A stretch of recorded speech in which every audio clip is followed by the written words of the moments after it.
विवेक Agashe police headquarter में स्थित inspector Rajauria के सामने उसके ऑफिस में बैठा था, जहाँ की वो ऑफिस खुलते ही पहुंच गया था।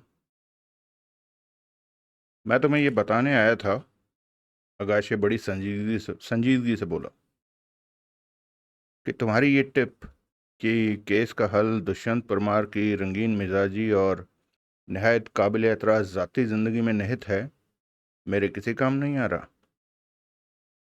क्यों? इंस्पेक्टर की भौहें उठी। मेरी टिप गलत है क्या? तुम्हारी टिप गलत नहीं है, लेकिन मेरी पेश पेश नहीं चल रही। मैं कामयाब नहीं हो पा रहा उसकी जाती जिंदगी के बखिए उधेड़ने में। मैंने ये तो आपको कभी भी नहीं कहा था कि ये कोई आसानी से हो जाने वाला काम था। आसानी से हो जाने वाला काम होता तो क्या पुलिस को हार माननी पड़ती? पुलिस की और बात है। पुलिस से लोग आदतन कन्नी कतराते हैं। इसी वजह से मैं सोचता था कि मेरी चल जाएगी, लेकिन नहीं चली। उस कमबख्त ने तो अपने इर्द गिर्द बेशुमार पर्दे डाले हुए हैं। मैंने उसके करीबी दर्जनों लोगों को, उसके हम पेशा लोगों को, उसके दोस्तों को, उसके दोस्तों के दोस्तों को, और पता नहीं किस किस को उसकी बाबत कुरेदा है। लेकिन उतने से ज्यादा मैं कुछ भी मालूम नहीं कर पाया हूं कि जितना कि तुम मुझे पहले ही बता चुके हो। मैंने दर्जनों ऐसी लड़कियों और औरतों को क्रॉस क्वेश्चन किया है, जिनके की जिंदगी की किसी न किसी स्टेज पर परमार से ताल्लुकात रहे, लेकिन नतीजा सिफर निकला है। आपने एक मिलते जुलते केस का जिक्र किया था, जिसमें एक आदमी ने इसी तरीके से किसी के कत्ल की कोशिश की थी, लेकिन मर कोई और ही गया था। हाँ, वो सत्यप्रकाश नाम के अपराधी वाला केस, जिसने डॉक से चॉकलेटों की जगह जहर मिला फ्रूट सॉल्ट भेजा था। वो भी आपके किसी काम नहीं आया?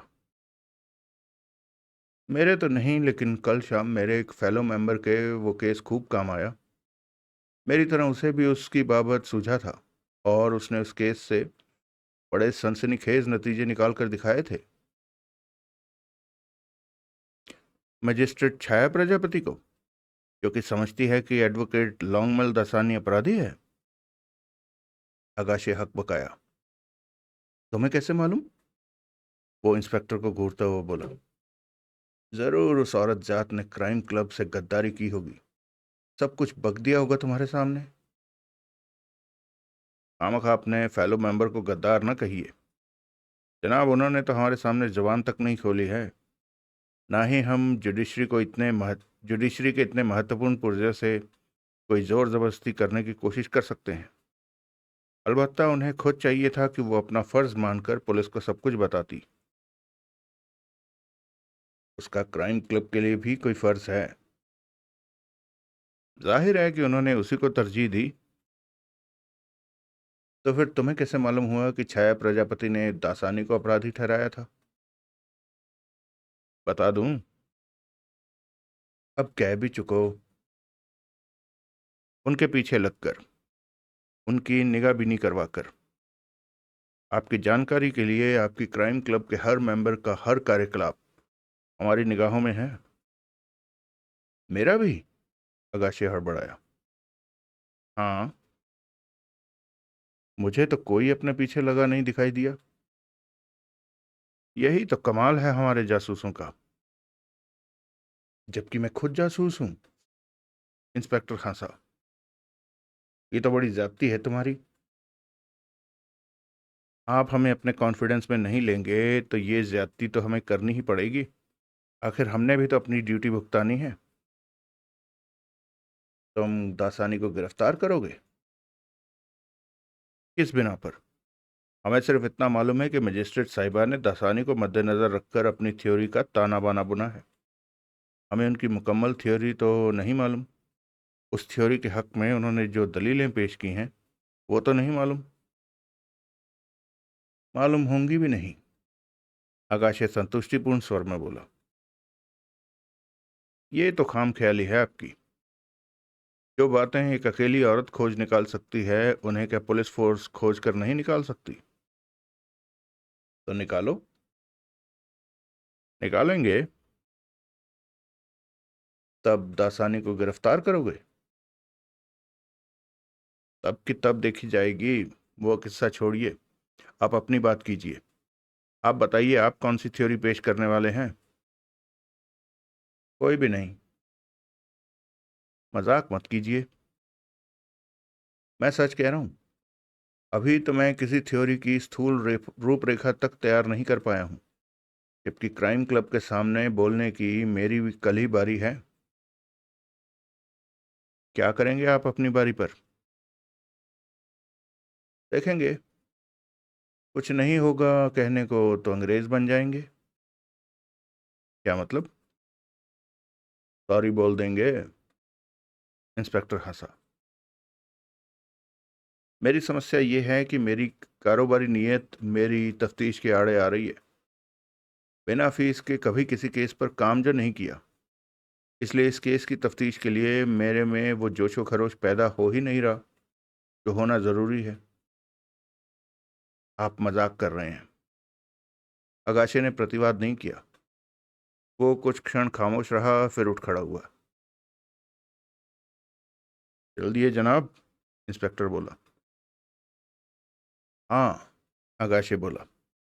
कहो तो ये बता के जाऊं कि यहाँ से कहाँ जाऊंगा, ताकि तुम्हारे आदमियों को दिक्कत ना हो।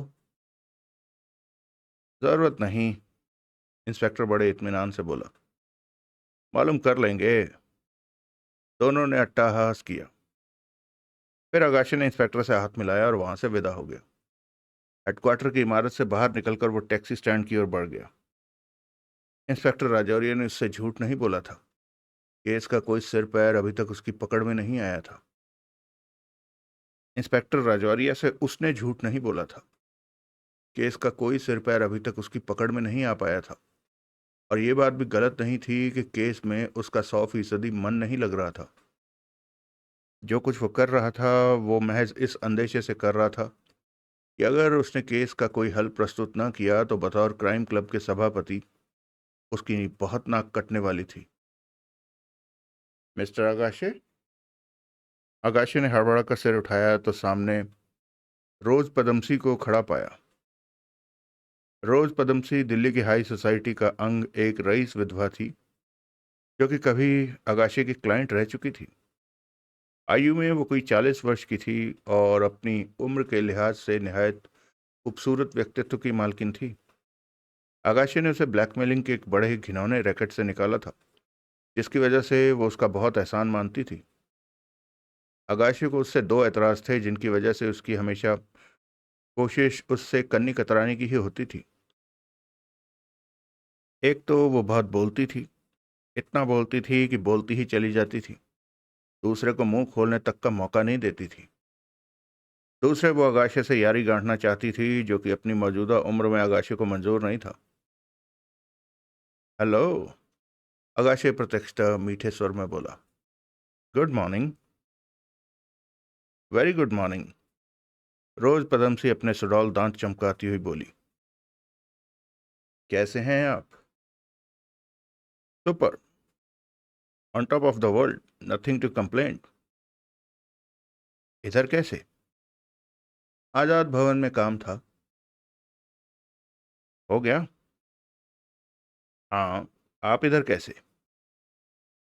मैं पुलिस हेडक्वार्टर गया था। जरूर कोई खास केस होगा। जाहिर है। अंजना निगम के कत्ल वाला केस तो नहीं? कैसे जाना? आगाशे हकबगा कर बोला। यानी कि वही केस है? कैसे जाना मैडम? गेस किया। आजकल हॉट केस तो वही है कैपिटल में। मिस्टर आगाशे नहीं भी कर रहे हैं तो आपको उस केस पर काम करना चाहिए। मेरी राय में अगर कोई उस केस को हल कर सकता है तो वो सिर्फ आप ही हैं। ज़रा नवाजी का शुक्रिया मैडम, लेकिन मरने वाली मेरी सहेली थी। आप कहें तो मैं आपकी फीस भरने को तैयार हूँ। नहीं नहीं, फीस की कोई बात नहीं है भी तो कोई बात नहीं। But you must investigate.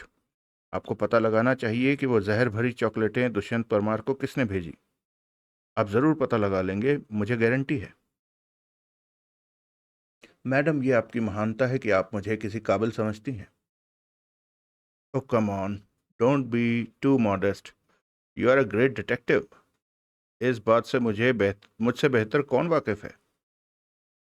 Agashe जबरन मुस्कुराया और वार्तालाप के तुरंत समापन की कोई तरकीब सोचने लगा। मेरा तो दिल ही हिल गया था बेचारी की मौत की खबर सुनकर। वो कह रही थी, बेचारी कितनी नौजवान थी, कितनी खूबसूरत थी, एंड हैप्पीली मैरिड टू। आगे सारी जिंदगी पड़ी थी एंजॉय करने के लिए, लेकिन सब खत्म। ऊपर से किस्मत की मार देखिए। एक तरह से अपनी मौत के लिए वो खुद जिम्मेदार थी। जी, क्या फरमाया आपने? मैंने कहा एक तरह से अपनी मौत के लिए वो खुद जिम्मेदार थी। वो कैसे? उस शर्त की वजह से जो उसने अपने हस्बैंड से लगाई थी। ना वो शर्त लगाती, ना वो शर्त जीतती, और ना वो चॉकलेट का डब्बा उसके गले मढ़ा जाता। लेकिन मिसेज अंजना निगम शर्त हार भी तो सकती थी। नहीं हार सकती थी। ऐसा कैसे हो सकता है? ऐसी शर्तों में तो हार जीत का 50-50 चांस होता है। वो 0 और 100 चांस वाली शर्त थी। वो ऐसी शर्त थी जिसमें अंजना हार ही नहीं सकती थी। मिसेज पदमसी, मैं आपकी बात कतई समझ नहीं पा रहा हूँ। ज़रा ठीक से बताइए, आप क्या कहना चाहती हैं? बताती हूँ। वैसे ये बात मैंने आज तक किसी को नहीं बताई है।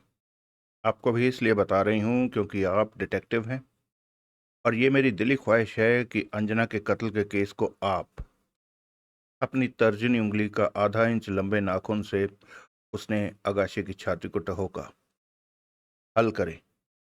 मैं चाहती हूँ कि आप। Oh madam please, come on with it already. शर्त की क्या बात है जो आपने किसी को नहीं बताई है?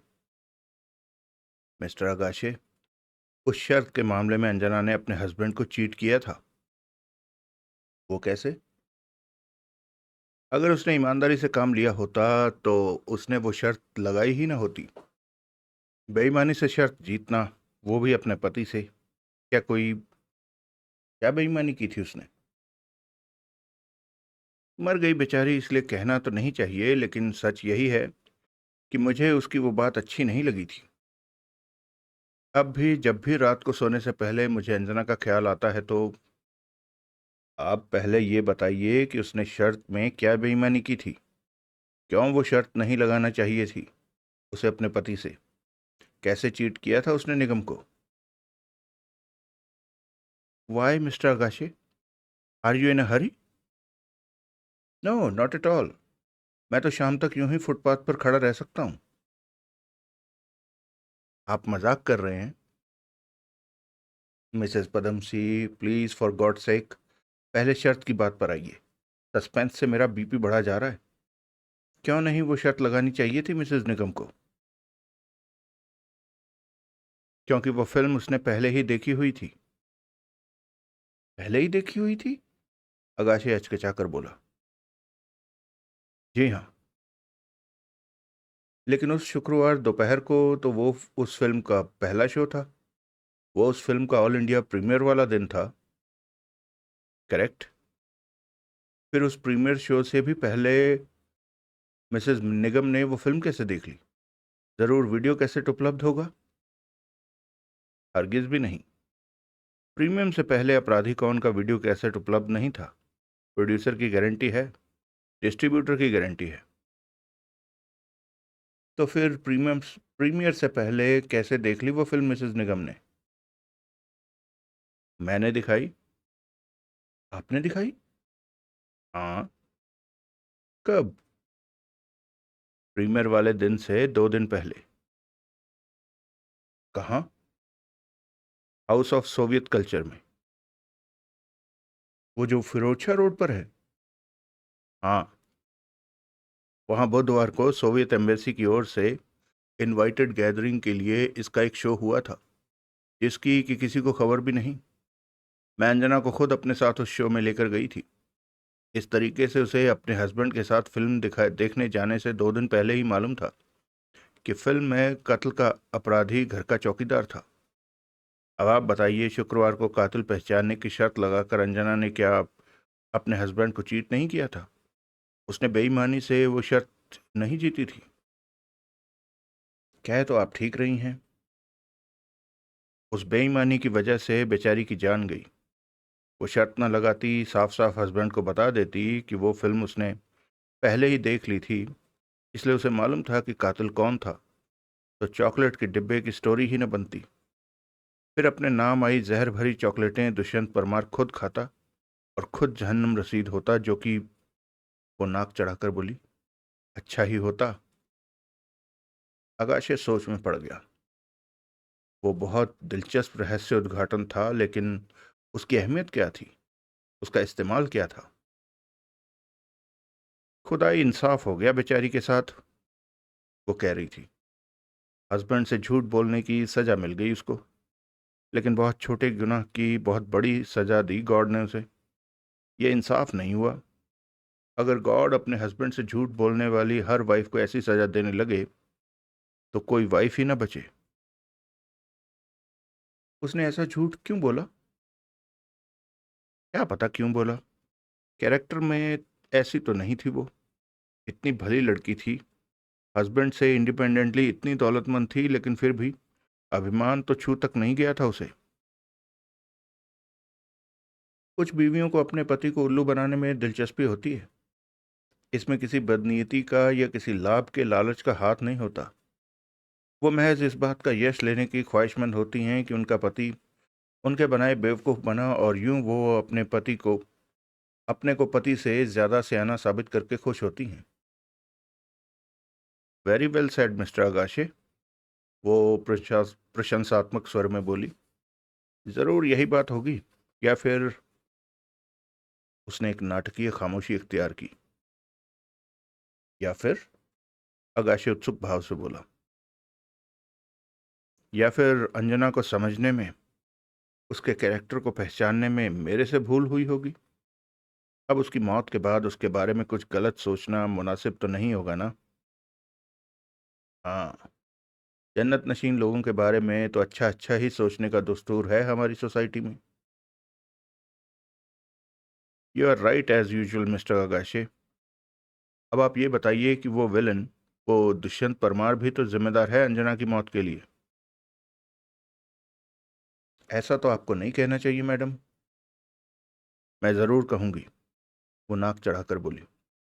आप उस आदमी से कभी मिले नहीं मालूम होते मिस्टर आगाशे। मिले होते तो कभी उसे अंजना की मौत की जिम्मेदारी से बरी करने की कोशिश न करते। कोई इंसान है वो, हर वक्त किसी न किसी औरत के पीछे पड़ा रहता है।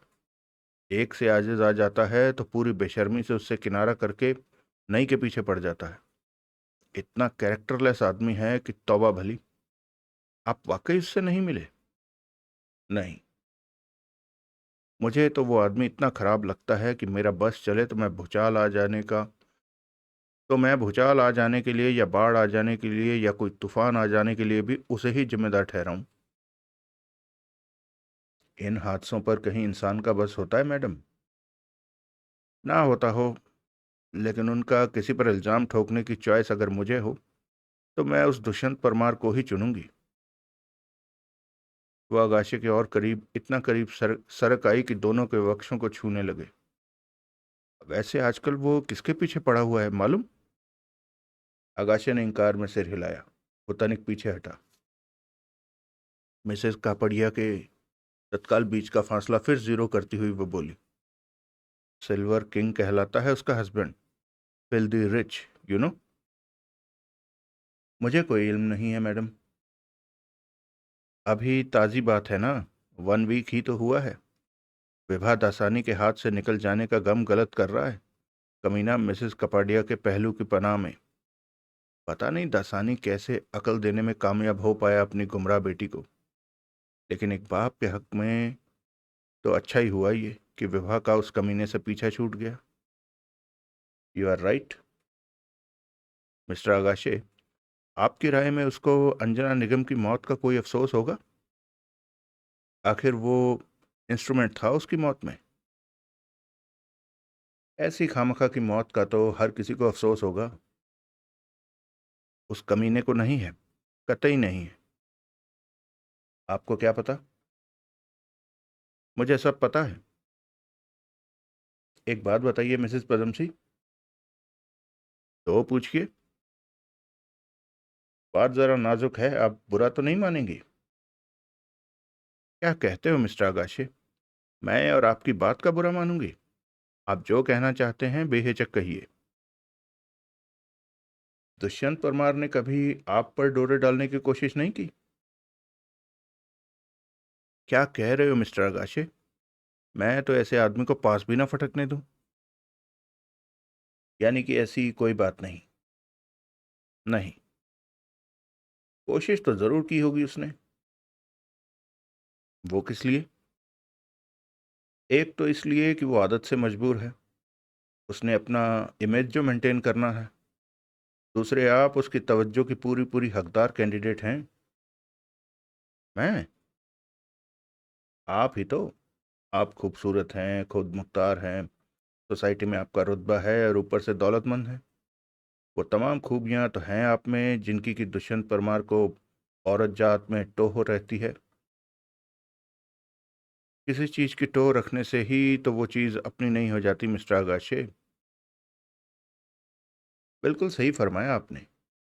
तो ऐसी कोई बात नहीं आपके और परमार के बीच। हरगिज भी नहीं। ना पहले कभी थी। नेवर।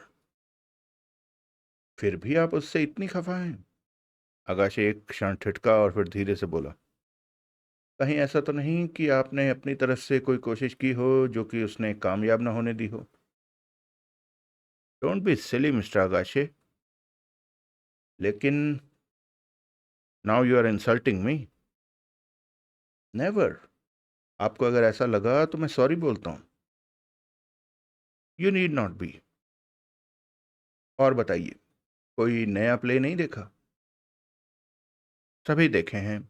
आप तो जानते ही हैं कि राजधानी की हर थिएटर एक्टिविटी की मैं एक्टिव पार्टिसिपेंट होती हूँ। हाँ। आजकल सनम कदा की बहुत तारीफ हो रही है। बार बार रिपीट शोज हो रहे हैं। वाकई इतना काबिल तारीफ है ये प्ले। मैंने इसका पहला स्पेशल शो देखा है, अंजना की मौत से एक दिन पहले। खुद डायरेक्टर ने इनवाइट किया था। आपने देखा? जी हाँ, देखा। कैसा लगा? बढ़िया। शुरू में जो मजली बेगम का विलाप वाला सीन था वो तो बहुत ही बढ़िया था। मजली बेगम के विलाप वाला सीन? वो उलझनपूर्ण स्वर में बोली। जी हाँ। मैंने वो सीन नहीं देखा। दरअसल मैं जरा लेट हो गई थी पहुंचने में। वो क्या है कि वो बड़े संकोचपूर्ण भाव से हंसी। लेट लतीफ़ी मेरी आदत बन गई है। ना चाहते हुए भी खामखा लेट हो जाती हूँ। होता है कभी कभी ऐसा भी। सनम कदा में मुझ सनम कदा में भी मुझे याद है मैं पूरे 15 मिनट लेट पहुंची थी। 1 बजे का टाइम था प्ले शुरू होने का और मैं पहुंची थी जाके 1:15 बजे। हो जाता है। मन ही मन आगाशे कुछ और सोच रहा था। जिस दृश्य का उसने जिक्र किया था प्ले के पहले आधे घंटे में तो वो था ही नहीं। अगर वो केवल 15 मिनट लेट पहुंची होती तब तो उसने वो दृश्य देखा होता। और मिस्टर आगाशे जानते हैं उस प्ले के इंटरवल में क्या हुआ? इंटरवल में, मैडम, अब मुझे इजाज़त दीजिए। मेरी कहीं की फिक्स्ड अपॉइंटमेंट है और अभी लेट लतीफ़ी मेरी आदत नहीं बनी। हाँ। फिर जोक मारा मिस्टर आगाशे। मैं आपसे फिर मिलूंगा। ज़रूर। Any time. I will look forward to it. लेकिन जाने से पहले एक बात कबूल करके जाइए कि आप अंजना निगम के कत्ल के केस की तफ्तीश कर रहे हैं। है तो सही ऐसा मैडम, लेकिन बराए मेहरबानी किसी से कहिएगा नहीं। सवाल ही नहीं पैदा होता। मिस्टर काशे, देख लीजिएगा, आप ज़रूर कामयाब होंगे। आप ही कामयाब होंगे इस केस में। Thank you madam. ऐसा होगा तो यकीनन आपकी दुआओं से ही होगा। I wish you all the best. Thank you. Good night. Agashe तत्काल वहां से खिसक गया। अगला दृश्य। अगाशे रीगल पहुंचा। अभी भी वहां अपराधी कौन ही लगी हुई थी और नून शो की बुकिंग खुली थी। उसने बालकनी की एक टिकट खरीदी और जाकर अपनी सीट पर बैठ गया। 12:30 बजे फिल्म आरंभ हुई, जिसे कि आगाशे ने पूरी बेध्यानी से ऊँगते आंगते देखा। 2:15 बजे इंटरवल हुआ। आगाशे हॉल से बाहर निकल आया। उसने नोट किया कि वो सिनेमा एक वन वे ट्रैफिक वाली चलती सड़क पर स्थित था और उसका कोई अपना टैक्सी या स्कूटर स्टैंड नहीं था। वहां से जनपथ वन वे ट्रैफिक के लिहाज से उल्टी तरफ था, यानी कि किसी वाहन द्वारा जनपथ पहुंचने के लिए या तो कनॉट प्लेस का 1 किलोमीटर का पूरा घेरा काटना पड़ता था और या फिर इरविन रोड के रास्ते टॉलस्टॉय मार्ग पहुंचकर कनॉट प्लेस वाले जनपद के सिरे से एन विपरीत सिरे से वहां पहुंचा जा सकता था। तेज कदमों से चलता हुआ वो जनपद पर इंडियन ऑयल की इमारत के सामने वाले लेटर बॉक्स पर पहुंचा और फिर वैसे ही चलता हुआ वापस रीगल पहुंचा। उसने घड़ी देखी तो पाया कि उस चक्कर में उसे पूरे 7 मिनट लगे थे। जब वह हॉल में वापस पहुंचा तो उसने पाया कि हॉल की बत्तियां बुझ चुकी थी। अलबत्ता फिल्म का शेष भाग अभी शुरू नहीं हुआ था। हॉल में उस घड़ी केवल एक डोम लाइट जल रही थी कि आगाशे जानता था कि तब बंद हो जाती थी जब उस घड़ी की दिखाई जबकि उसकी हॉल में उस घड़ी केवल एक डोम लाइट जल रही थी कि आगाशे जानता था तब बंद हो जाती थी जबकि उस घड़ी दिखाई जा रही विज्ञापन फिल्मों का सिलसिला खत्म हो जाता था। तभी डोम लाइट बुझ गई। बाकी फिल्म के लिए वहां रुके रहने का उपक्रम उसने ना किया। अगला दृश्य। अगाशे शिवालिक क्लब पहुंचा। पिछले एक हफ्ते से लंच के वक्त वो हर रोज वहां होता था और हर रोज क्लब के किसी मुख्तलिफ मेंबर के साथ लंच करता था। यूं उसने दुष्यंत परमार की बाबत कोई जानकारी खोजने की भरपूर कोशिश की थी, लेकिन कोई कामयाबी हासिल नहीं हुई थी। उसने हमेशा कोई ऐसा मेंबर चुना था जो कि दुष्यंत परमार से भली भांति परिचित होता था, लेकिन जब उसका चर्चा छिड़ता था तो या तो वो परमार की जाती जिंदगी से पूरी तरह अनभिज्ञ निकलता था और या फिर वो चुप्पी साध जाता था। यूं अब तक सारा सिलसिला वक्त और पैसे की बर्बादी ही साबित हुआ था। उसका उस रोज का साथी उसका उस रोज के लंच का साथी मुकेश निगम और दुष्यंत परमार दोनों को जानता था। दोनों को वो अपना जिगरी यार बताता था और जहर भरी चॉकलेटों की कहानी और उसके साथ जुड़ी ट्रेजरी से भी वो भली भांति परिचित था। लेकिन इस बाबत बातचीत अभी जरा गरमाई ही थी। वो मुकेश निगम के बारे में अपने कोई उद्गार प्रकट करने ही वाला था कि मुकेश निगम वहां पहुंच गया। उस पर निगाह पड़ते ही अगाशे का लंच का साथी खामोश हो गया। मुकेश निगम उसकी टेबल के काफी करीब से गुजरता हुआ बार की तरफ बढ़ा। तब तक अगाशे ने उसकी अखबार में छपी तस्वीर ही देखी थी। ये मुकेश निगम ही है ना? वो संदिग्ध स्वर में बोला। हाँ, वही है। उसका लंच का साथी धीमे स्वर में बोला। वही है। जब से बीवी मरी है पहली बार क्लब में आया है। क्या हालत बन गई है बेचारे की। अगाशे ने हमदर्दी से सहमति में सिर हिलाया। लग वाकई वह निहायत खस्ता हाल रहा था। उसकी रंगत पीली थी, बाल बिखरे थे, आंखों में उदासी थी और चेहरे पर थकान के भाव थे। यूं तो, अगाशे बोला, बीवी के गम में ये भी मर जाएगा। कोई बड़ी बात नहीं, उसका लंच का साथी बोला। बहुत मोहब्बत थी इसे अपनी बीवी से। जान छिड़कता था बीवी पर। बीवी का कातिल ही पकड़ा जाए और अपनी करतूत की सजा पा जाए तो बेचारे को कोई तसल्ली मिले। तुम तो इसे अपना जिगरी यार बता रहे थे। इसने तो करीब से गुजरते वक्त तुम्हारे से हेलो तक नहीं की। हलकान है ना बेचारा। कुछ देख के भी नहीं देखता, कुछ समझ के भी नहीं समझता। सदमे ने मति हर ली है बेचारे की। अगाशे इसी नतीजे पर पहुंचा कि उस शख्स की मुकेश निगम से कोई बहुत ही मामूली वाकफियत थी और दुष्यंत परमार से शायद उतनी भी नहीं थी। अतः उससे कोई जानकारी हासिल होने की उम्मीद करना वक्त की मुकम्मल बर्बादी के अलावा कुछ नहीं था। उसने खामोशी से लंच किया। बाकी जितनी देर वो क्लब में ठहरा रोज पदमसी से हुआ उसका वार्तालाप उसके जहन में टेप रिकॉर्डर की तरह बजता रहा। उस वार्तालाप की एक बात तो उसके जहन से निकल ही नहीं रही थी। मरने वाली ने शर्त की बाबत अपने पति से झूठ क्यों बोला? जब वो अपने लंच के साथी से रुखसत लेने की तैयारी कर रहा था तो एकाएक बिजली की तरह उस सवाल का जवाब उसके जहन में कौंधा। Oh my God! उसके मुंह से निकल गया। क्या हुआ? उसका लंच का साथी हड़बड़ा कर बोला। कुछ नहीं। आकाशे तत्काल खड़ा हुआ। फिर मिलेंगे। नमस्ते। जीती रह पट्टी। मन ही मन रोज पदमसी को बधाइयां देता हुआ आकाशे वहां से विदा हुआ था। पहली बार उस औरत के मुंह से कोई काम आने वाली बात निकली थी। वो बाकी का दिन आकाशे का बहुत ही ज्यादा व्यस्तता में गुजरा था। अगला दृश्य। बुधवार। कत्ल का हल पेश करने के लिए जासूसी उपन्यासकार अशोक प्रभाकर उर्फ सुशील जैन की बारी का दिन। आज अशोक प्रभाकर प्रसिद्धि के जिस शिखर पर पहुंचा हुआ था उसमें उसको खुद याद रखने में दिक्कत महसूस होती थी कि कभी वो अपने ही प्रकाशक की छपी किताबों का शहर शहर ऑर्डर बुक करता फिरने वाला ट्रेवलिंग सेल्समैन होता था, जिसने मैट्रिक में 2 बार फेल हो जाने के बाद पढ़ाई को हमेशा के लिए अलविदा कह दिया था, और हकीकतन जिसमें उपन्यास तो क्या एक चिट्ठी लिखने की काबिलियत नहीं थी।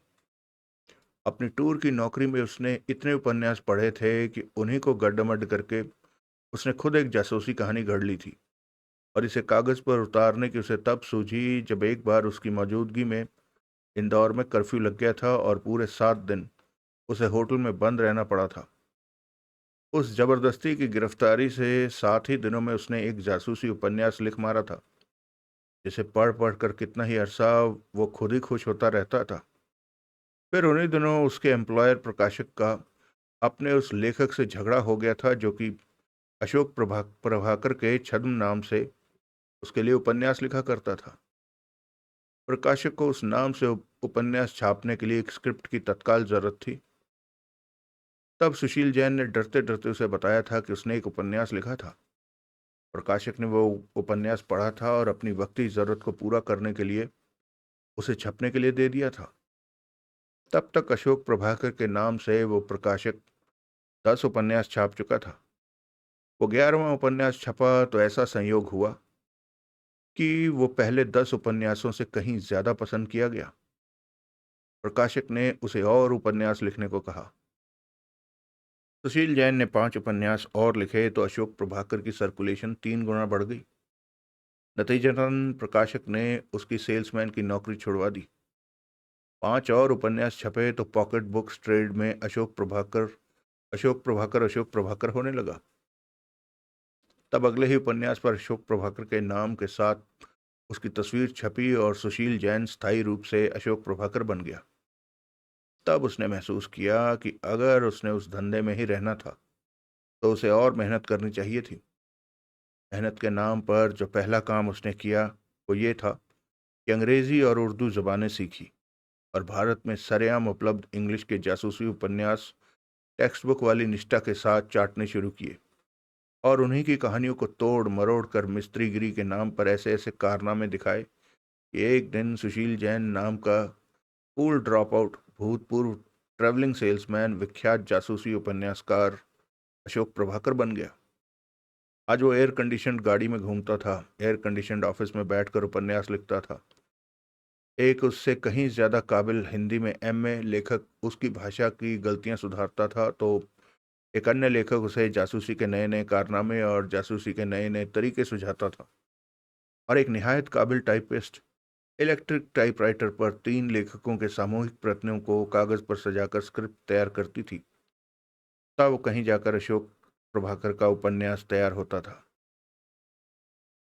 साहिबान, अशोक प्रभाकर ने अपना आख्यान आरंभ किया। आप जानते हैं कि मैं जासूसी उपन्यासकार हूं और मेरे जासूसी उपन्यासों की ये एक ट्रेडिशन रही है कि उनका अंत बहुत चौंका देने वाला होता है। अमूमन उनमें हत्यारा वो शख्स निकलता है जिसके हत्यारा होने की सबसे कम संभावना होती है। मेरी दिली ख्वाहिश थी कि मौजूदा केस में भी मैं अपनी इस ट्रेडिशन को बरकरार रख के दिखा पाता, लेकिन कल मजिस्ट्रेट साहिबा ने बहुत काबिल तारीफ हल प्रस्तुत करके मेरी बुनियाद हिला दी। अब मेरी समझ में नहीं आ रहा कि कैसे मैं एडवोकेट दसानी साहब से ज़्यादा असंभावित हत्यारा पेश करने में कामयाब हो पाऊंगा। कल छाया जी ने जो कमाल का क्लाइमेक्स प्रस्तुत किया, मेरी राय में उसके जेरे साया अब इस महफिल में जो कुछ भी कहा जाएगा वो एंटी क्लाइमेक्स ही होगा। इसका मतलब आप ये ना लगाइएगा कि मैंने केस का हल तलाशने के लिए भरपूर कोशिश और मेहनत नहीं की होगी। मैंने अपने तरीके से केस को स्टडी किया है, उस पर भरपूर मेहनत की है और जो नतीजा निकाला है, यकीन जानिए उसने मुझे भी कम हैरान नहीं किया है। लेकिन मैं फिर कहता हूँ कि छाया जी के आला दिमाग से निकले आला हल का मुकाबला मैं किसी सूरत में नहीं कर सकता। आपको, छाया बोली, केस का हल तलाश करने के लिए कोई मेहनत या कोशिश अब करने की क्या जरूरत थी? बकौल आपके, आपको तो केस के हल को हाईलाइट करती हुई थ्योरी सूझ भी चुकी थी, वो भी तब जबकि अभी आपने इंस्पेक्टर राजौरिया की जुबानी केस की डिटेल्स भी नहीं सुनी थी। वजह फरमाया आपने मैडम। आप बात को यूं समझ लीजिए कि जो मेहनत मैंने गुज़िस्ता दिनों में की, वो मैंने अपनी उपलब्ध थ्योरी को पॉलिश करके चमकाने और उस पर फुंदने लगाने के लिए की। मैं बात को यूं समझ लूं, यानी कि हकीकत बात यूं नहीं है? है तो बात यूं ही, लेकिन वो क्या है कि मेरे साथ कुछ ऐसा हुआ है कि कचालू उगाते अरबी उगाई है, और खामखा उगाई चीज़ यानी कि अरबी मुझे उस चीज़ से ज़्यादा पसंद आने लगी है जो कि मैंने असल में उगानी चाही थी, यानी कि कचालू। छाया के चेहरे पर उलझन के भाव आए। या यूं कह लीजिए कि औलाद का मुंह देखने की ख्वाहिशमंद माँ को अगर जुड़वा बच्चे हासिल हो जाएं, तो एक को पास रखकर वो दूसरे को तिलांजलि नहीं दे सकती। मिस्टर प्रभाकर, छाया तनिक तिक्त स्वर में बोली, कोई ऐसी जुबान बोलिए जो मेरी समझ में भी आ सके। मुझे लगता है, सभापति अगाशे बोला, कि आपकी ये बातें हम सभी के सिर के ऊपर से गुजरी जा रही हैं। अच्छा, जी हाँ। फिर तो मुझे मिसाल देना छोड़कर अपनी थ्योरी पर आना चाहिए। यही बेहतर भी होगा। ठीक है, तो सुनिए। वो एक क्षण ठिठका और फिर बोला, मेरे हल का शुरुआती नुक्ता जहर है। मेरा ज्यादा ध्यान इसी बात ने आकर्षित किया था कि कत्ल के लिए नाइट्रोबेंजीन जैसे गैर मामूली जहर का इस्तेमाल किया गया था। मुझे ये बात सबसे ज्यादा अहम लगी थी। कोई किसी की जान लेने के लिए बतौर हथियार जहर के बारे में सोचे तो नाइट्रोबेंजीन का तो उसे आखिर तक ख्याल नहीं आने वाला। 20 साल से मैं जासूसी उपन्यास लिख रहा हूँ, और इस दौरान मैंने कुल जहान के जहरों के बारे में पढ़ा है। सैकड़ों की तादाद में मैंने ऐसे जहरों के सच्चे किस्से पढ़े हैं जिनमें कातिल ने जहर के जरिए कत्ल किए थे, लेकिन एक भी ऐसा इत्तेफाक मेरे साथ नहीं हुआ जबकि मैंने बतौर जहर कहीं नाइट्रोबेंजीन का जिक्र पढ़ा हो। एक आध ऐसा वाकया तो सामने आया था जबकि कोई गलती से नाइट्रोबेंजीन पी गया था और मर गया था। नाइट्रोबेंजीन पीकर खुदकुशी करने की भी एक आध मिसाल मेरी निगाहों से गुजरी है, लेकिन कत्ल की ऐसी एक भी मिसाल से मैं वाकिफ नहीं जिसमें बतौर जहर नाइट्रोबेंजीन का इस्तेमाल हुआ हो। मुझे हैरानी है कि मेरे से पहले अपना हल पेश कर चुके दोनों मेंबरान में से किसी की भी तवज्जो इतनी अहम बात की तरफ नहीं गई। इससे ताल्लुक़ रखती और भी दिलचस्प और काबिल गौर बात यह है कि आम लोग बाग तो वाकिफ भी नहीं इस हकीकत से कि नाइट्रोबेंजीन जहर है। और तो और जहरों की कारोबारी जानकारी रखने वाले लोग नहीं जानते ये बात। मैंने एक शख्स से बात की थी जो कि केमिस्ट्री में एमएससी है और रिसर्च स्कॉलर है। साहिबान, वो तक बतौर जहर नाइट्रोबेंजीन के नाम से नावाकिफ था। उससे बातचीत का ये दिलचस्प नतीजा सामने आया था कि नाइट्रोबेंजीन के बारे में उससे ज़्यादा तो मैं जानता था, जबकि वो स्पेशलिस्ट था। कमर्शियल केमिस्टों के जाने पहचाने जहरों की लिस्ट तक में इसका नाम नहीं आता, और ऐसी लिस्ट को आप छोटी मोटी न समझिए। सैकड़ों की तादाद में एंट्रीज थी उसमें। वेरी इंटरेस्टिंग, अगाशे बोला। हकीकतन ये इंडस्ट्रियल यूज़ में आने वाली आइटम है और इसका मेजर इस्तेमाल डाई एंड केमिकल इंडस्ट्री में ही है। डाई के बाद इसका इस्तेमाल कन्फेक्शनरी में है और उसके बाद थोड़ा बहुत परफ्यूमरी में। इसके मेजर इस्तेमाल यही हैं साहिबान। इनके अलावा कुछ छोटे मोटे इस्तेमाल और हो सकते हैं जिनकी मुझे खबर नहीं। बहरहाल अहम बात इसका कि यहाँ जिक्र ज़रूरी है ये है कि ये एक आम आइटम है जो आम हासिल है। न सिर्फ आम हासिल है बल्कि इसे खुद बना लेना भी मामूली काम है। केमिस्ट्री पढ़ने वाला स्कूल का विद्यार्थी भी जानता है कि नाइट्रिक एसिड में बेंजोल डाल दिया जाए तो नाइट्रोबेंजीन बन जाती है। कोई ख़ास आला या औजार तक दरकार नहीं होता इस काम के लिए। लेबोरेटरी या केमिकल प्लांट जैसी किसी खास जगह की भी ज़रूरत नहीं इसके लिए। इसलिए इसको बनाने की प्रक्रिया को बड़ी सहूलियत से गुप्त रखा जा सकता है। बनाने के लिए किसी स्पेशलाइज्ड केमिकल नॉलेज की ज़रूरत नहीं, मामूली काम चलाऊ ज्ञान ही काफ़ी साबित हो सकता है। कहने का मतलब यह है कि नाइट्रोबेंजीन को हासिल कर लेना या इसे खुद बना लेना दोनों ही निहायत मामूली काम है। मिस्टर प्रभाकर, रुचिका केजरीवाल तनिक नाक चढ़ाकर बोली, अभी तक आपने नाइट्रोबेंजीन पर एकेडमिक लेक्चर देने के अलावा कुछ नहीं किया है। मैं इस बात पर जोर देने की कोशिश कर रहा हूँ मिस केजरीवाल कि ये इस केस का इकलौता ओरिजिनल पहलू है और सबसे ज़्यादा अहम सबूत है। बहुत जोर हो गया। यूं समझ लीजिए इस बाबत आपने जो कुछ कहा वो कील की तरह हमारे दिमागों में ठुक चुका है। ऑल राइट, आगे मेरा ये कहना है कि मामूली केमिकल नॉलेज रखने वाला शख्स जिन लोगों में से कोई हो सकता है वो है laboratory assistant, compounder, factory worker, nurse या नर्सिंग स्टूडेंट। और स्पेशलाइज्ड केमिकल नॉलेज रखने वाले जो लोग हो सकते हैं वो हैं industrial chemist, doctor, research scholar वगैरह। मेरे लिहाज से केस के हल की एक ज़रूरत यह भी है कि हत्यारा अपराध शास्त्र का ज्ञाता हो या अपराध से दो चार होना जिसके कारोबार का हिस्सा हो। ये बात मैंने एन छाया जी के कल के बयान से दोहराई है और ये खुद ऐसी महिला हैं। क्या मतलब? वो तीखे स्वर में बोली, आप मजिस्ट्रेट हैं इसलिए अपराध शास्त्र की आप ज्ञाता भी हैं और अपराध से दो चार होना आपके कारोबार का हिस्सा भी है। तो क्या हुआ? कुछ भी नहीं हुआ, मैंने तो महज एक मिसाल दी है। लेकिन ऐसी पर्सनलाइज मिसाल किसी बदनीयती से नहीं दी गई, यकीन जानिए।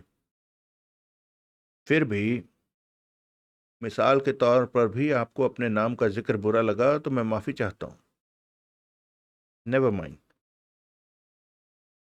हाँ, तो मैं कह रहा था कि मैं छाया जी की इस बात से सहमत हूँ कि कातिल का अपराध विज्ञान से किसी न किसी रूप से वास्ता होना चाहिए। सच पूछिए तो आपके द्वारा इस बात का जिक्र किए जाने से बहुत पहले मैं इस नतीजे पर पहुंच चुका था।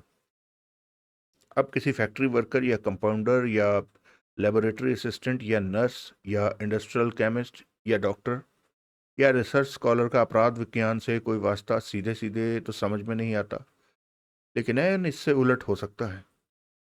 ये हो सकता है कि कोई क्रिमिनोलॉजिस्ट ही टॉक्सिकोलॉजिस्ट भी हो, अर्थात कोई अपराध विज्ञान का ज्ञाता ही विश्व विज्ञान का ज्ञाता भी हो। यहाँ मैं ये कहना चाहता हूँ साहिबान कि विश्व विज्ञान का काम चलाऊ ज्ञाता बनना किसी के लिए कोई मुश्किल काम नहीं। विश्व विज्ञान विश्वकोश नाम के इस विषय पर एक प्रमाणिक पुस्तक बाजार में आम उपलब्ध है और ये इकलौती पुस्तक ही सारे संसार में प्रचलित तमाम विषयों की मुकम्मल जानकारी प्रस्तुत करती है। ये पुस्तक इतनी प्रसिद्ध है कि अपराध विज्ञान में रुचि रखने वाले लोग जैसे जज, वकील, पुलिस अधिकारी, क्राइम रिपोर्टर, मिस्ट्री राइटर इसे डिक्शनरी की तरह अपने पास रखते हैं। मैंने इस पुस्तक को ऐसे कई लोगों के बुक शेल्फों की शोभा बढ़ाते देखा है। खुद मेरे पास भी इस पुस्तक की एक प्रति उपलब्ध है। आप ये कहना चाहते हैं, छाया बोली, कि जिस किसी ने भी कत्ल का सामान करने के लिए वो जहर भरी चॉकलेटें तैयार की थी उसके पास विश्व विज्ञान विश्वकोश की एक प्रति जरूर होनी चाहिए। जरूर होनी चाहिए तो मैं नहीं कहता, अलबत्ता ऐसी संभावना पूरी पूरी है। उसमें नाइट्रोबेंजीन का जिक्र है? जी हाँ, है। उसमें जहां पोटेशियम साइनाइड का जिक्र है, उससे अगले ही पृष्ठ पर नाइट्रोबेंजीन का जिक्र है। आई सी। जनाब, अभिजीत घोष आदतन संकोचपूर्ण स्वर में बोला। आपका मतलब है कि अपनी करतूत को अंजाम देने के लिए कातिल जब उस किताब में कोई माकूल जहर तलाश रहा होगा तो इत्तेफाक से ही उसकी निगाह नाइट्रोबेंजीन पर पड़ गई होगी? मैं ऐसा ही कुछ कहना चाहता हूँ, शोक प्रभाकर बोला। इसलिए इस बात पर जोर दे रहा हूं कि कातिल के पास विश्व विज्ञान विश्वकोश उपलब्ध होना चाहिए। नाइट्रोबेंजीन कोई प्रचलित जहर होता तो मैं ऐसा ना कहता। कातिल को ऐसी कोई किताब ही एजुकेट कर सकती थी ऐसे जहर के बारे में। बतौर जहर किसी आम शिनाख्त तक नहीं है। नाइट्रोबेंजीन पर रुचिका बोली। इतना ज्यादा जोर देकर क्या आप ये कहना चाहते हैं कि इस एक इकलौते क्लू के सदके ही आपने केस को हल कर लिया है? ऐसा तो नहीं है मैडम। नाइट्रोबेंजीन पर मेरा जोर तो इस बात को हाईलाइट करने के लिए है कि इस केस का यही इकलौता ओरिजिनल फीचर है। अपने आप में ये केस का हल प्रस्तुत करने में सक्षम नहीं है, लेकिन कुछ और बातों के साथ जोड़ने से जो नतीजा सामने आता है वो काफी संतोषजनक है। या यूं कह लीजिए कि किसी व्यक्ति विशेष पर शक की बुनियाद अगर पहले से हो तो ये फीचर शक को हकीकत में बदलने में बहुत बहुत अहम रोल अदा कर सकता है। हम्म। आप बराए मेहरबानी नाइट्रोबेंजीन की बाबत मेरे बयान को एक अलग इकाई की तरह देखने की जगह इसे कत्ल की मूल योजना के साथ जोड़कर इस पर गौर फरमाएं। ऐसा करने पर जो पहला ख्याल जहन में उतरता है वो ये है कि अपराध किसी अनपढ़ आदमी का काम नहीं हो सकता। उच्च शिक्षा प्राप्त चाहे वो ना हो, लेकिन उसका गुजारे लायक पढ़ा लिखा होना जरूरी है। इतना पढ़ा लिखा होना तो बहुत ही जरूरी है कि वो विश्व विज्ञान विश्वकोश जैसे ग्रंथ को पढ़ सके और उसमें निहित जानकारी को समझ सके। यूं पढ़ा लिखा होने के साथ साथ उसके सूझबूझ होने वाला होने का भी इशारा मिलता है। यानी कि मेरा अपराधी वो शख्स है जो पढ़ा लिखा है, समझदार है, क्रिमिनोलॉजी और टॉक्सिकोलॉजी को की समझ रखता है और जिसके अधिकार में विश्व विज्ञान विश्वकोश नामक ग्रंथ की एक प्रति है।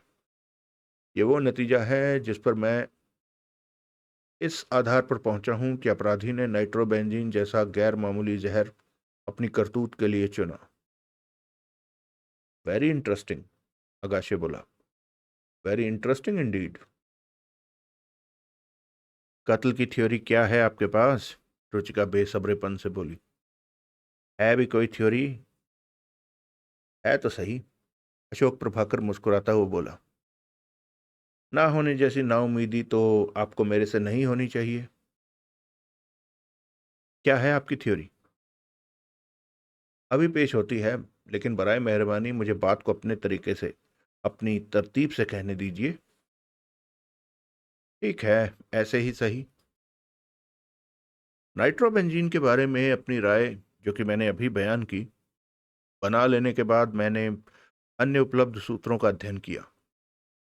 ऐसे सूत्रों में से सबसे पहले मैंने चॉकलेटों के साथ आई जाली चिट्ठी को चुना, जो कि जहर के बाद दूसरा सर्वाधिक महत्वपूर्ण क्लू थी। उस चिट्ठी के लेटर हेड ने मेरा ध्यान बहुत आकर्षित किया अपनी तरफ। मेरा दिल गवाही देने लगा कि प्रसिद्ध चॉकलेट निर्मात्री कंपनी होने के अलावा किसी और संदर्भ में भी मैं सोराबजी एंड सन्स के नाम से परिचित था। और किस संदर्भ में? दसानी बोला। मैं बताता हूं। आखिरकार याद आया मुझे वो संदर्भ ये था कि मेरी भतीजी ने, जो कि स्टेनोटाइपिस्ट है, कुछ अरसा सोराबजी एंड सन्स में नौकरी की थी। कंपनी के मैनेजिंग डायरेक्टर की सेक्रेटरी शादी करके हनीमून मनाने चली गई थी, जिसकी जगह लीव वैकेंसी पर कोई 2 महीने मेरी भतीजी ने सेक्रेटरी टू मैनेजिंग डायरेक्टर के तौर पर सराबजी एंड सन्स में नौकरी की थी। ये रुचिका बोली। कब की बात है? कोई 2.5 साल पहले की। फिर? ये बात याद आ जाने के बाद मैंने अपनी भतीजी से बात की।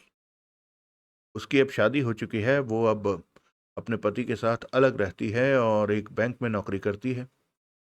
उसे अपनी वहां की संक्षिप्त सी एम्प्लॉयमेंट की पूरी तरह से याद थी। और जरा ध्यान से सुनिएगा साहिबान, सराबजी एंड कंपनी के उस एक्सक्लूसिव लेटर हेड का एक पैड, जिसमें कि 10-12 शीट ही बाकी रह गई थी, अभी भी उसके पास उपलब्ध था। उसके पास कैसे उपलब्ध था? दासानी हैरानी से बोला।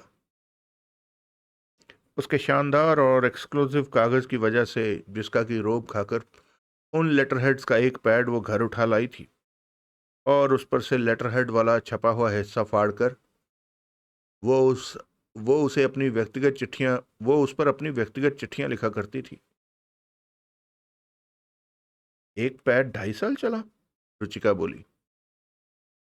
मैंने भी इस बात पर हैरानी जाहिर की थी, तो मेरी भतीजी ने बताया कि वो 200 शीट का पैड था और वो कोई दर्जनों की तादाद में चिट्ठियां तो नहीं लिखती थी। बहरहाल, सभापति अगाशे बोला, उस पुराने लेटरहेड की कुछ शीट आज भी आपकी भतीजी के पास उपलब्ध थी?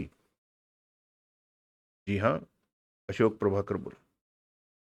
ऐसे पैड की 10-12 शीट उसके पास उपलब्ध थी, जो कि 6 महीने से कंपनी में भी मुकम्मल तौर से खत्म था। इस बात में संशय की कोई गुंजाइश नहीं थी कि मेरी भतीजी के पास उपलब्ध वो लेटरहेड एन वैसे ही थे, जैसे में एक पर चॉकलेटों के साथ आई जाली चिट्ठी टाइप की गई थी। उनके किनारे भी एन फर्जी चिट्ठी के कागज की तरह पीले पड़ चुके हुए थे। आखिर 2.5 साल से वो कागज उसके पास थे। यूं मेरी ये धारणा भी सच साबित हुई कि कंपनी के किसी मौजूदा या भूतपूर्व कर्मचारी के पास वो लेटरहेड होने की सर्वाधिक संभावनाएं थी, और इस लिहाज से कंपनी का कोई ऐसा कर्मचारी ही उस जाली पत्र का लेखक भी हो सकता था। साहिबान, तब मुझे पुलिस की ये थ्योरी भी भ्रांतिपूर्ण लगने लगी कि किसी ने पहले पहले कत्ल का इरादा किया था, उसकी योजना बनाई थी और फिर बाद में उसके लिए साधन मुहैया किए थे। यानी कि कत्ल की योजना बना चुकने के बाद किसी ने चॉकलेट के साथ साथ भेजने के लिए जाली चिट्ठी तैयार तैयार करने के लिए कहीं से उस लेटरहेड की एक शीट मुहैया करवाई थी। तब मुझे इस बात की संभावना ज्यादा लगी कि कातिल के पास वो लेटरहेड पहले से उपलब्ध था और इस संयोग ने ही उसे कत्ल का तरीका सुझाया था। यूं लेटरहेड के माध्यम से कातिल तक पहुंचने की संभावनाएं बहुत कम होती। आप मेरी बात से सहमत हैं सभापति महोदय? हाँ, अगाशे बोला, और मैं कबूल करता हूं, ये आप बहुत दूर की कौड़ी लाए हैं। थैंक यू, अशोक प्रभाकर बोला। अब आप समझ ही सकते हैं कि लेटरहेड मेरी भतीजी के पास बरामद होना मेरे लिए कितनी भारी परेशानी का बायस बन गया होगा। आखिर स्थापित मान्यताएं ये जो हैं कि जिस किसी के पास भी वो दुर्लभ लेटरहेड उपलब्ध होगा, वही इस मर्डर केस का प्राइम सस्पेक्ट भी माना जाएगा। ओह! अगाशे के चेहरे पर हमदर्दी के भाव आए। इस संदर्भ में अशोक प्रभाकर आगे बढ़ा। एक हकीकत और भी थी जिसे मैं नजरअंदाज नहीं कर सकता था। सोराबजी एंड सन्स में जाने से पहले कुछ महीने मेरी भतीजी ने एक प्राइवेट नर्सिंग होम में रिसेप्शनिस्ट की नौकरी की थी, जहां मैंने एक बार अपनी आंखों से उसे विश्व विज्ञान विश्वकोश पढ़ते देखा था। ओह! ओह! ऊपर से मेरी भतीजी खूबसूरत है, नौजवान है, आजाद ख्याल है, थिएटर की एमेच्योर आर्टिस्ट है। आप ये कहना चाहते हैं, छाया प्रजापति बोली, कि आपको अपनी भतीजी पर, जिसका कि रुचिका बोली, आपने अभी तक हमें नाम भी नहीं बताया, कातिल होने का शक है? आप खुद बताइए, अशोक प्रभाकर गमगीन स्वर में बोला। जो हालात मैंने बयान किए हैं, मेरी जगह अगर आप होती तो उनकी रूह में आप क्या नतीजा निकालती? अपने किसी अजीज पर कौन ऐसे लांछन लगाकर खुश हो सकता है? मेरी भतीजी की जगह कोई और होता तो मैं खुश होता कि मैंने इतनी सहूलियत से कत्ल का हल खोज निकाला था। लेकिन उन हालातों में मैं करता तो क्या करता? कोई कुछ नहीं बोला। साहिबान, अशोक प्रभाकर गंभीरता से बोला, मैंने बहुत विचार किया इस समस्या पर। अंत में मैं इसी नतीजे पर पहुंचा कि रिश्तेदारी के जज्बात को दरकिनार करके मुझे एक नेक और जिम्मेदार शहरी की तरह अपना फर्ज निभाना चाहिए था। नतीजतन अगले दिन मैं फिर अपनी भतीजी के घर गया और उससे साफ साफ दो टूक पूछा कि क्या उसका दुष्यंत परमार नाम के शख्स से कोई ताल्लुक था तो कैसा था, किस हद तक था। तत्काल सब श्रोताओं के चेहरों पर उत्सुकता जागी। तो क्या जवाब मिला? सभापति अगाशी ने जैसे और सबकी उत्सुकता का प्रतिनिधित्व करते हुए सवाल किया। जवाब फौरन यकीन में आ जाने वाला नहीं था। जवाब ये मिला कि वो उस नाम के किसी शख्स से वाकिफ ही नहीं थी कि अंजना निगम की मौत की खबर अखबार में छपने तक उसने कभी वो नाम सुना तक नहीं था। ओह! सभापति के स्वर में निराशा का पुट था।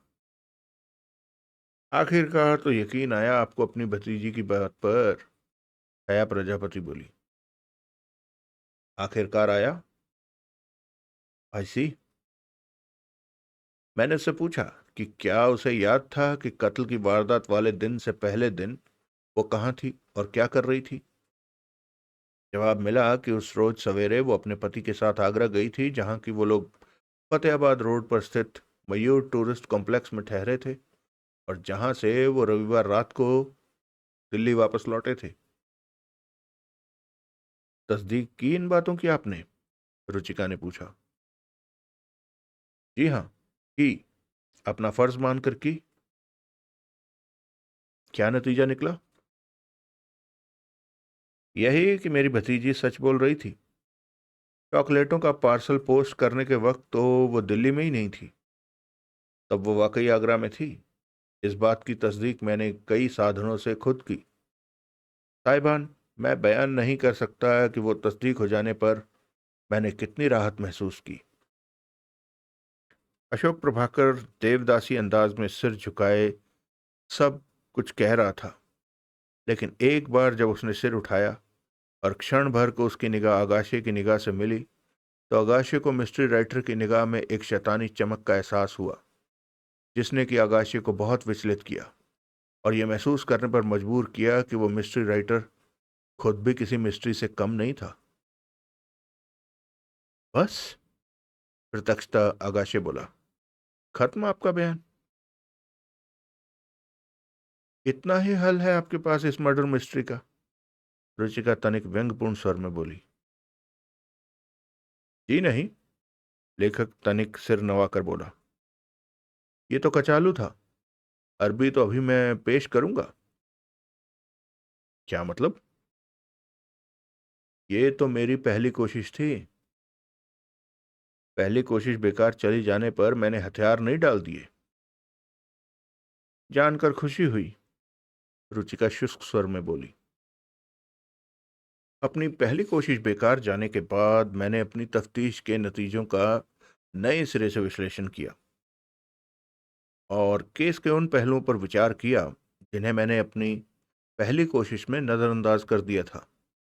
यूं मेरी तवज्जो टाइपराइटर की तरफ गई, उस लेखनी की तरफ गई जिससे कि पार्सल के रैपर पर दुष्यंत परमार का नाम और शिवालिक क्लब का पता लिखा था। मैंने इंस्पेक्टर राजौरिया से बात की तो उसने मुझे बताया, वैसे अब यह बात हम छाया जी की जुबानी भी जान चुके हैं, कि वो चिट्ठी रेमिंगटन ट्रेवलर नाम से जाने जाने वाले पोर्टेबल टाइपराइटर पर टाइप की गई थी। रैपर पर पता हाउजर 707 के नाम से जाने जाने वाले उस जर्मन साइन पेन से लिखा था जिसमें कि हाउजर हाईटेक पॉइंट नाम की स्याही भरी जाती है। रैपर में कोई खूबी नहीं थी। उसके बारे में इंस्पेक्टर ने पहले ही सही कहा था कि वो मामूली किस्म का ब्राउन पैकिंग पेपर था और उस पर से किसी प्रकार के फिंगरप्रिंट्स उठाना संभव नहीं हो पाया था। यहाँ मैं बड़े संकोच के साथ ये कबूल करता हूँ कि मैं कतई नहीं जानता कि असली डिटेक्टिव केस की तलाश कैसे करते हैं, या वो क्लूज को कैसे तलाशते हैं और कैसे केस एनालाइज करते हैं। जासूसी उपन्यासों में तो ये काम बड़े आसान होते हैं, क्योंकि उनमें तो लेखक ने खुद ही निर्धारित करना होता है कि उसने कौन कौन से क्लू अपने सिर्फ हीरो के हाथ लगवाने हैं। मौका वारदात पर कहाँ टूटी हुई चूड़ी पाई जानी है, कहाँ झुमके से निकला हीरा पाया जाना है, या कहाँ व्हीलचेयर के निशान पाए जाने हैं, वगैरह वगैरह। अपनी कहानी की ज़रूरत के मुताबिक ये सब लेखक निर्धारित करता है, और इस बात का खास ख्याल रखता है कि जब उन क्लूज की तलाश का वक्त आए तो उसके हीरो के अलावा बाकी तमाम के तमाम किरदार अंधे साबित हो जाएं। वास्तविक जीवन में तो निश्चय ही ऐसा नहीं होता होगा। अब ऐसी तफ्तीश में इस्तेमाल होने वाली असली कार्यप्रणाली की तो मुझे खबर नहीं, इसलिए मैंने इस केस की तफ्तीश उसी तरीके से की जिससे कि मेरे जासूसी उपन्यासों का मेरा नायक करता है। कहने का मतलब यह है कि मैंने तमाम उपलब्ध सूत्रों की और तमाम उपलब्ध सबूतों की एक लिस्ट बनाई। मैंने केस से संबंधित व्यक्तियों के बयानों की हाइलाइट्स की भी एक लिस्ट बनाई। फिर सारी उपलब्ध सामग्री पर खूब सोच विचार करके उससे जितने नतीजे निकाले जा सकते थे मैंने निकाले। ऐसा करते वक्त किसी व्यक्ति विशेष का अक्स मैंने अपने जहन में नहीं उभरने दिया, और यही कोशिश रखी कि तथ्यों से नतीजा निकले या ना निकले, और यही कोशिश रखी कि तथ्यों से नतीजा निकले, न कि नतीजे से तथ्य थोपे जाएं। साहिबान, आप मेरी बात से समझ रहे हैं ना? आप ये कहना चाहते हैं, अगाशे बोला, कि आपने पहले ही ये नहीं सोच लिया कि मिस्टर एक्स के पास या मिस वाई के पास या मिसेस जेड के पास कत्ल का तगड़ा उद्देश्य था। जरूर उसी ने कत्ल किया था, और फिर उपलब्ध सूत्रों को जबरन उस शख्स से रिश्ता जोड़ना शुरू नहीं किया था। एग्जैक्टली ऐसा नहीं किया मैंने। That's very thoughtful of you, Ruchika Kejriwal बोली। थैंक यू, शुभ प्रभाकर फिर सिर नवाकर बोला। आगे मैं अपनी किताबी तजुर्बे की बिना पर ही कत्ल के अपराध की बाबत ये जनरल बात कहना चाहता हूं कि मेरी निगाह में कत्ल दो तरह से होते हैं, एक ओपन और दूसरा क्लोज्ड, खुले और बंद। क्लोज मर्डर मैं उसको कहता हूं जो कि एक सीमित दायरे में गिने चुने लोगों की मौजूदगी में हो, जैसे घर में कोई पार्टी हो, वहां आमंत्रित मेहमानों की मौजूदगी में कत्ल हो, जिसमें कि कातिल का पार्टी में मौजूद लोगों में से ही हो कोई होना अवश्यंभावी होता है। या यहीं की मिसाल लीजिए, यहाँ इस बंद कमरे में हम 6 जने मौजूद हैं। अब अगर यहाँ हम में से किसी एक का कत्ल हो जाता है तो ये बात निर्विवाद रूप से कही जा सकती है कि कातिल बाकी 5 जनों में से ही कोई एक होगा। ऐसे कत्ल को मैं क्लोज मर्डर का दर्जा देता हूँ, और कत्ल की यही किस्म है जो जासूसी उपन्यासों में सबसे ज्यादा जगह पाती है। ओपन मर्डर मैं उस कत्ल को कहता हूँ जिसमें ऐसा कतई जरूरी नहीं होता कि कातिल सीमित दायरे में गिने चुने जाने पहचाने या पहचान लिए जाने वाले लोगों में से कोई हो, बल्कि वो सारे इलाके में से कोई हो सकता है, सारे शहर में से कोई हो सकता है, यहाँ तक कि सारी दुनिया में से कोई हो सकता है। वास्तविक जीवन में होने वाले कत्ल अमूमन इसी किस्म के होते हैं। लेकिन गौरतलब बात यह है कि प्रस्तुत केस की हम इन दोनों श्रेणियों में से किसी प्रस्तुत की प्रस्तुत की लेकिन गौरतलब बात यह है कि प्रस्तुत की सॉरी दोस्तों,